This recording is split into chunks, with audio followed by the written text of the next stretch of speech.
Hello student, I am Sunita Jha. हम कर रहे हैं क्लास 8 मैथ्स का चैप्टर 11 डायरेक्ट और इनवर्स प्रोपोर्शन और ये हमारी वीडियो का पार्ट 24 है। स्टूडेंट, आज हम कर रहे हैं आपकी बुक के पेज नंबर 143 के डू दिस। तो यहाँ पे दो क्वेश्चन हैं, तो हम फर्स्ट क्वेश्चन देख लेते हैं। फर्स्ट क्वेश्चन है, take a sheet of paper, fold it as shown in figure, count the number of part and the area of part in each case। आपको शीट ऑफ पेपर लेनी है कुछ इस तरह की आपको शीट ऑफ पेपर लेनी है और उसको अलग अलग तरह से फोल्ड करना है। और अलग अलग तरह से फोल्ड करने के बाद आपको उसके ईच पार्ट का एरिया बताना है। फिर आगे करना है, tablet your observation and discuss with your friend is it case of inverse proportion bye. आपको क्या करना है, जो भी आप ऑब्जर्व करो उसे आप टेबुलेट कीजिए। यहाँ पे टेबल में आप बताइए और आप बताइए कि ये इनवर्स प्रोपोर्शन का केस है और है तो क्यों है। यहाँ पे देखिए नंबर ऑफ पार्ट है, टेबल में क्या है, नंबर ऑफ पार्ट है और एरिया ऑफ ईच पार्ट है। तो टेबल कहिए अगर 1 पार्ट है तो एरिया ऑफ ईच पार्ट क्या होगा, 1 ही होगा। भाई आपने शीट ऑफ पेपर को फोल्ड ही नहीं किया, आपने उसको वैसा ही रहने दिया, तो उसका एरिया क्या होगा, उसका एरिया 1 ही होगा। लेकिन अगर आपने शीट ऑफ पेपर के 2 पार्ट कर लिए तो उसका एरिया क्या हो जाएगा, half, 1.5 the area of the paper. Paper का एरिया कितना हो जाएगा, हाफ हो जाएगा। देखिए मैं आपको बताती हूँ, आप समझिए कि आपके पास ये शीट ऑफ पेपर है, ठीक है स्टूडेंट, आपके पास ये शीट ऑफ पेपर है, स्क्वायर शीट ऑफ पेपर है। अब आपने इसको फोल्ड नहीं किया, ऐसे के ऐसे ही रहने दिया, तो इसका एरिया तो फिर 1 ही रहेगा ना। पूरी एक शीट ऑफ पेपर है और इसने आपने इसको फोल्ड ही नहीं किया, तो इसका तो 1 एरिया रहेगा। अब आपने इसके 2 पार्ट कर लिए कुछ इस तरह से, आपने इसके 2 पार्ट करे इस तरह से, तो अब क्या हुई, ये 1 से क्या हो गई, हाफ हो गई। हाफ हो गई ना, पहले ये 1 थी, अब आपने इसके 2 पार्ट कर लिए तो ये क्या हो गई, ये हो गई हाफ। तो इसका एरिया क्या होगा, इसका एरिया हो जाएगा हाफ। तो इस शीट ऑफ पेपर का एरिया हो जाएगा हाफ।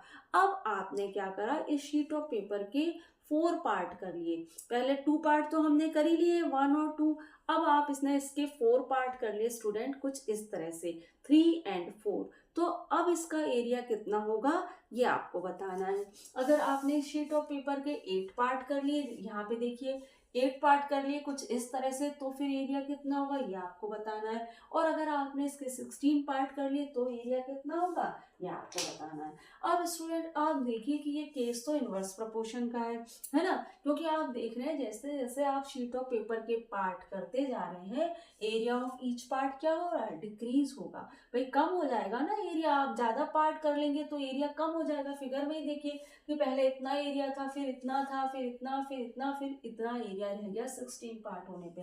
तो सबसे पहले तो यहाँ पे इन्होंने पूछा भी है, is it case of inverse proportion why, तो आप लिख लीजिए this is case of inverse proportion,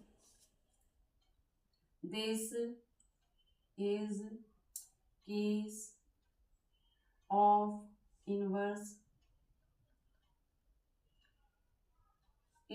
proportion. और ये इनवर्स प्रोपोर्शन का केस है। क्यों है भाई इनवर्स प्रोपोर्शन का केस, क्योंकि आप देख रहे हैं when number of part, when number of part increase, area of each part increase, area of each part decrease, ठीक है। सो आपको x1, यहाँ पे हम ऐसा करते हैं, नंबर ऑफ पार्ट क्या है, x क्वांटिटी है और एरिया ऑफ ईच पार्ट क्या हो गया, y क्वांटिटी हो गया। अब x क्वांटिटी की वेरिएशन क्या हो गया, x1, x2, x3, x4 और x5, ठीक है। और एरिया ऑफ ईच पार्ट जो y क्वांटिटी है उसके वेरिएशन क्या हो गए, y1, y2, y3, y4 और y5। अब आप यहाँ पे देख रहे हो स्टूडेंट, x1 और y1 का एरिया की तो वैल्यू दे रखी है टेबल में, x2 और y2 की भी वैल्यू दे रखी है, x3 और y4 की वैल्यू आपको मालूम करना है, y3, y4 और y5। तो हम ऐसा करते हैं, x1, y1 का प्रोडक्ट इक्वल करते हैं x3 और y3 के प्रोडक्ट की।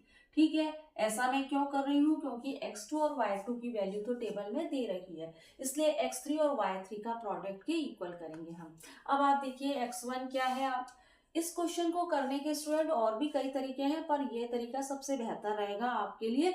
आप इसको यहाँ पे अच्छे से कर लेंगे इनवर्स प्रोपोर्शन का केस यूज करके। अब आप देखिए x1 आपका 1 है, y1 भी 1 है टेबल के अकॉर्डिंग। यहाँ पे एरिया ऑफ ईच पेपर नहीं दिया है ना, तो ये फिर 1 हुआ, 1 ही तो है ये। ठीक है, तो यहाँ पे हम 1 मान सकते हैं। ठीक है, अब देखिए, अब x3 आपके पास क्या है, 4 है, और y3 आपके पास क्या है, आपको पता नहीं है, आपको फाइंड करना है। स्टूडेंट आप x3 और y3 की, आप यहाँ पे x1 और y1 की जगह x2 y2 का भी यूज कर सकते हैं, पर x1 y1 हमारे लिए इजी रहेगा, इसलिए मैंने इसे यूज किया है। ठीक है, जो भी वेरिएशन है जिसकी दोनों वैल्यू दे रखी है वो आप यूज कर सकते हैं। ठीक है, अब आप देखिए कि ये तो 1 हो गया, और ये y3 है, और ये 4 यहाँ पे y3 से मल्टीप्लाई हो रहा है, तो यहाँ हो जाएगा डिवाइड। तो y3 हमारे पास क्या हो गया, 1/4 हो गया, 1/4। तो भाई अगर हम शीट ऑफ पेपर के 4 पार्ट कर लेते हैं, तो एरिया ऑफ ईच पार्ट क्या होगा, 1/4 होगा। ठीक है, अब आगे बढ़ते हैं। अब आप देखिए कि भाई x1 और y1 का प्रोडक्ट, और x4 और y4 का प्रोडक्ट। अब देखिए x1 तो मेरे पास 1 है, और y1 भी मेरे पास 1 है, और x4 मेरे पास क्या है, 8 है, और y4 मेरे पास पता नहीं है, वो मुझे मालूम करना है। अब ये 1 है, ये जो y4 से 8 हो रहा है मल्टीप्लाई, तो इक्वल किस साइड हो गया, ये आके डिवाइड, तो 1/8। y4 की वैल्यू क्या आ गई, 1/8 आ गई। अब इसी तरह से स्टूडेंट हम ऐसा करते हैं, x1 y1 का प्रोडक्ट x5 और y5 के प्रोडक्ट के इक्वल होता है। तो क्या है, x1 1 है, y1 1 है, x5 क्या है, 16 है, और y5 आपका ये है। ठीक है, y5 आपको मालूम करना है, 1/16। y5 की वैल्यू क्या आई, 1/16 आ गई, तो ये हो गया 1/16। ठीक है, तो y5 आपको क्या मिल गया, 1/16। तो इनवर्स प्रोपोर्शन का केस यूज करके इस तरह से हमने मालूम कर लिया कि भाई हम 4 पार्ट करेंगे तो हमें 1/4 मिलेगा, 8 पार्ट करेंगे शीट के तो 1/8, और 16 पार्ट करेंगे तो 1/16 मिल जाएगा। तो इस तरह से हमने मालूम कर लिया, और हमने बता भी दिया कि इनवर्स प्रोपोर्शन का केस है और क्यों है, ये भी हमने बता दिया। ठीक है, तो हमारा इसका फर्स्ट पार्ट तो हो गया है, अब हम सेकंड पार्ट भी देख लेते हैं। क्वेश्चन 2 देख लेते हैं। Take a few containers of different size with circular base. आप कुछ कंटेनर लीजिए सर्कुलर बेस वाले, और आपको क्या करना है, fill the same amount of water in each container. और आपको क्या करना है, हर कंटेनर में same amount of water fill करना है। Note the diameter of each container and respective height at which water level stand. और आपको क्या करना है, हर कंटेनर का डायमीटर नोट करना है, और आपको बताना है कि अलग अलग डायमीटर के कंटेनर जो हैं उसमें हाइट ऑफ वाटर लेवल क्या है, ये आपको बताना है। Tablet your observation, is it case of inverse proportion. और अपने ऑब्जर्वेशन को टेबुलेट कीजिए और बताइए कि क्या ये इनवर्स प्रोपोर्शन का केस है।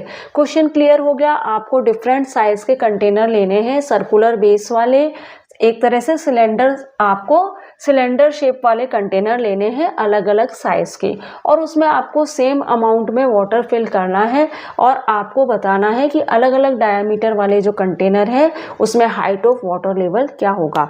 अगर कंटेनर की डायमीटर कम है, अगर कंटेनर का डायमीटर इतना ही है, तो हाइट ऑफ वाटर लेवल क्या होगा, ये आपको बताना है। अगर कंटेनर का डायमीटर बढ़ गया है तो हाइट ऑफ वाटर लेवल कितना है, ये आपको मालूम करना है। तो देखिए स्टूडेंट, ये इनवर्स प्रोपोर्शन का केस है, क्योंकि आप देख रहे हैं कि जैसे जैसे कंटेनर का डायमीटर इंक्रीज होगा, हाइट ऑफ वाटर लेवल जो क्या होगा, वो डिक्रीज होता चला जाएगा। इतना तो आप समझ रहे हैं ना कि जैसे जैसे कंटेनर का डायमीटर बढ़ाते चले जाएंगे, हाइट ऑफ वाटर लेवल क्या होगा, कम होता चला जाएगा।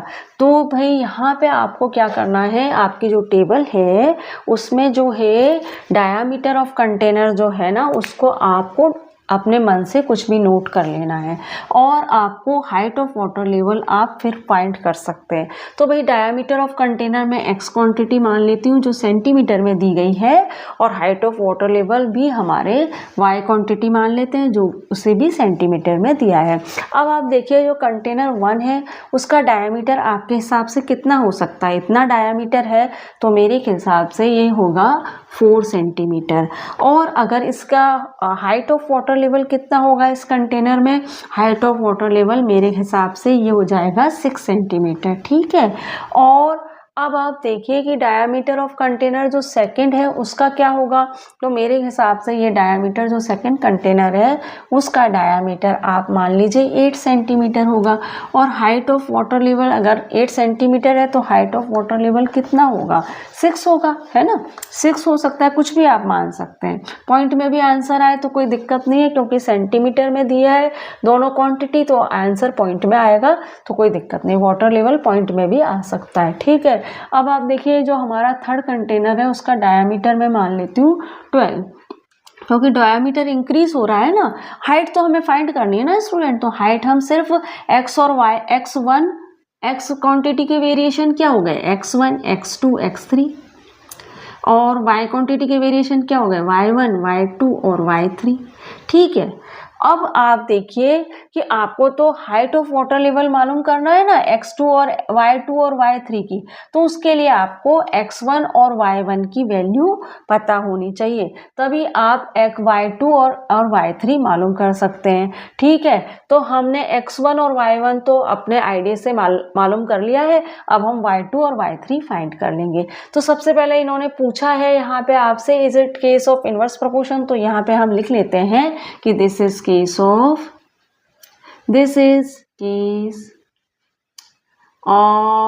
inverse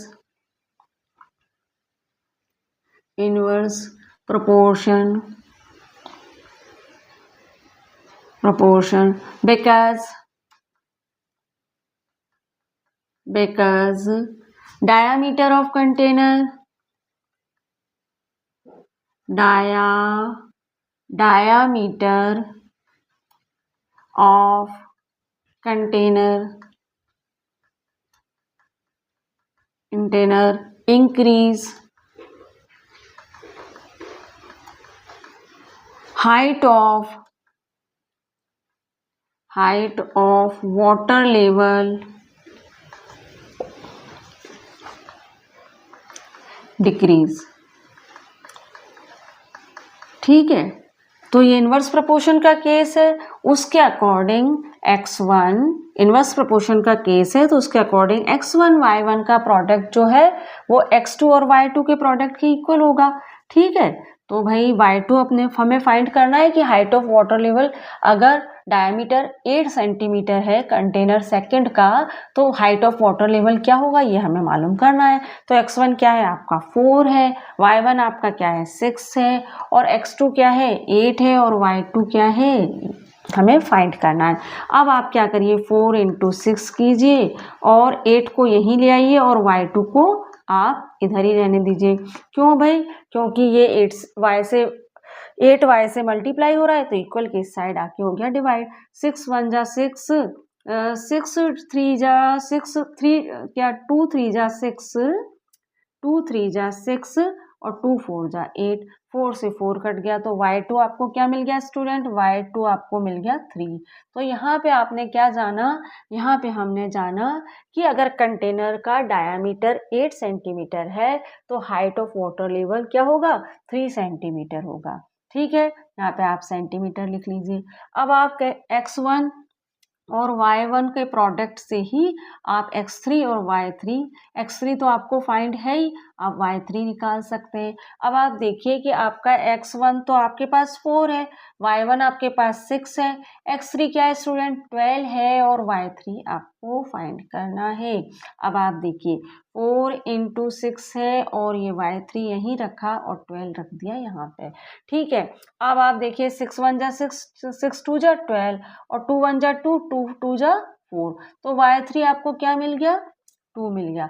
आंसर पॉइंट में आप कुछ भी रख सकते हैं, डायामीटर आप कुछ भी अपने मन से रख सकते हैं, और हाइट ऑफ वाटर लेवल आपको y1 की तो अपने मन से माननी पड़ेगी, फिर बाकी आप इनवर्स प्रोपोर्शन के केस को यूज करके मालूम कर सकते हैं। तो y3 आपको क्या मिला, 2 सेंटीमीटर मिला। अगर आपका जो थर्ड कंटेनर है उसका डायामीटर 12 सेंटीमीटर है तो उसकी हाइट कितनी होगी, 2 सेंटीमीटर होगी। तो इस तरह से स्टूडेंट हमने मालूम कर लिया कि भाई अगर अगर अगर डायामीटर 8 सेंटीमीटर है तो फिर उसकी हाइट कितनी होगी, वाटर लेवल किस हाइट पर होगा, 3 सेंटीमीटर पर होगा। और डायामीटर अगर 12 सेंटीमीटर है तो फिर क्या होगा, हाइट ऑफ वाटर लेवल आपकी उसकी कितनी होगी, 2 सेंटीमीटर होगी। तो इस तरह से स्टूडेंट हमने हमारा आपका जो चैप्टर है डायरेक्टेड इनवर्स प्रोपोर्शन, इसका डू दिस का पेज नंबर 143 कर लिया है। अब मिलते हैं हमारे अगले वीडियो में। Thank you for watching student.